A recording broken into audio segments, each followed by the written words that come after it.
श्री कृष्ण भक्तों। प्रिय भक्तों, हम सब आज इस पवित्र सभा में भाद्रपद मास का प्रथम अध्याय सुनने के लिए एकत्र हुए हैं। भाद्रपद मास सावन के बाद आने वाला वह महीना जब वर्षा ऋतु अपनी मधुरता पर होती है। धरती हरी चादर ओढ़ लेती है, नदियां गीत गाती हैं, हवा में मिट्टी की भीनी भीनी सुगंध फैल जाती है। यह समय केवल प्रकृति का सौंदर्य देखने का नहीं, बल्कि ईश्वर की भक्ति में लीन होने का है। इसी मास में भगवान श्री कृष्ण का जन्मोत्सव, वामन अवतार, अनंत चतुर्दशी जैसे पर्व मनाए जाते हैं। तब प्रिय भक्तों, हम कथा आरंभ करने से पहले प्रभु का नाम लें। जय कन्हैया लाल की, जय जय कृष्ण गोपाल की। तब चलिए कथा का आरंभ करते हैं। बहुत समय पहले की बात है। हस्तिनापुर नगरी में एक धर्मनिष्ठ पराक्रमी राजा सुकेतु राज्य करते थे। राजा न्यायप्रिय थे, प्रजा पालन में पिता समान थे। महल में ऐश्वर्य की कोई कमी नहीं थी, लेकिन एक पीड़ा थी जो हर रात राजा और रानी के मन को कचोटती। उनके यहाँ संतान नहीं थी। रानी सुमित्रा कोमल हृदय वाली ईश्वर भक्त महिला थी।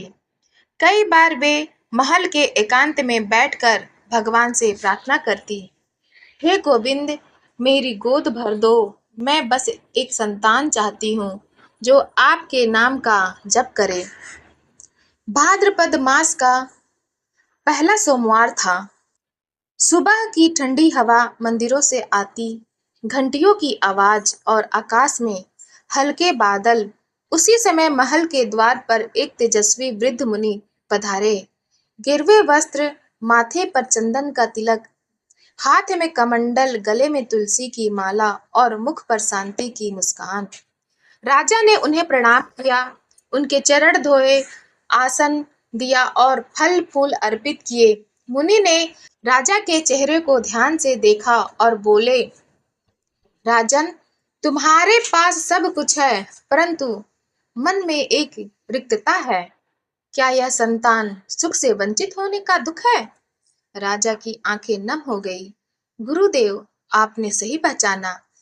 मैंने अनेक यज्ञ, व्रत, दान किए, पर ईश्वर ने अब तक यह सुख नहीं दिया। मुनि ने गंभीर और करुणापूर्ण स्वर में कहा, राजन, तुम्हारे भाग्य का द्वार बंद नहीं है, उसे खोलने की कुंजी है भाद्रपद मास का व्रत। इस मास में भगवान विष्णु और उनके अवतार श्री कृष्ण का पूजन करो। भाद्रपद शुक्ल अष्टमी की रात्रि में जागरण करो, भजन कीर्तन करो, गरीबों और ब्राह्मणों को भोजन कराओ और प्रभु के जन्मोत्सव को पूरे नगर के साथ मनाओ। उन्होंने व्रत की विधि भी बताई। प्रातः स्नान करके पीले वस्त्र पहनना, तुलसी दल, पीले फूल और पंचामृत से अभिषेक करना, पूरे मास सात्विक आहार लेना, असत्य, क्रोध और अहंकार का त्याग करना।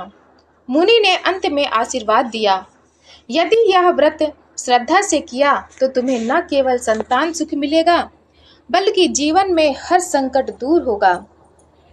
अगले ही दिन से राजा रानी ने व्रत शुरू कर दिया। महल में सुबह सुबह शंख और घंटियों की ध्वनि गूंजने लगी। रानी स्वयं फूल चुनती, तुलसी के पत्ते तोड़ कर लाती और भगवान के चरणों में अर्पित करती। संध्या को नगरवासी भी महल में एकत्र होते, भजन कीर्तन होता। गोविंद बोलो हरि गोपाल बोलो, गोविंद बोलो हरि गोपाल बोलो। ढोल, मृदंग और झांझ की ताल पर बच्चे से लेकर बुजुर्ग तक झूम उठते। भाद्रपद शुक्ल अष्टमी आई। महल दीपों से जगमगा उठा। हर कोने में फूलों की सजावट थी, झांकियां बनी। एक में यशोदा मैया लड्डू खिला रही हैं, एक में नंद बाबा गोपाल को गोदी में लिए हैं और एक में कंस के कारागार का दृश्य। मध्य रात्रि में पंडित जी ने घोषणा की, नंद के आनंद भयो जय कन्हैया लाल की। पूरा महल जय घोष से गूंज उठा।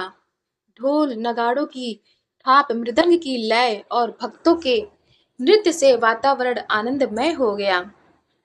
उसी समय आकाश से सुगंधित पुष्पों की वर्षा होने लगी। एक अद्भुत आभा ने महल को घेर लिया।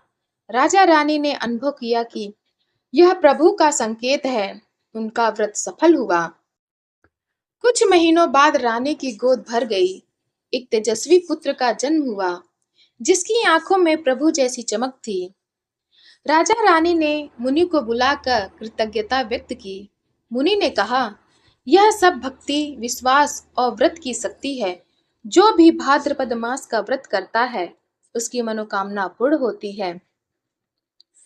भाइयों और बहनों, यही है भाद्रपद मास की प्रथम कथा। व्रत केवल विधि विधान नहीं, बल्कि प्रेम, भक्ति और विश्वास का संगम है। बोलो श्री कृष्ण कन्हैया लाल की जय। प्रिय भक्तों, कथा अच्छी लगी हो तब आप हमारे चैनल सनातन कथा संग्रह को लाइक करें, शेयर करें और सब्सक्राइब करें, ताकि जब हम अपना अगला वीडियो डालें तब आप सभी भक्तगणों के पास सबसे पहले पहुंचे। धन्यवाद।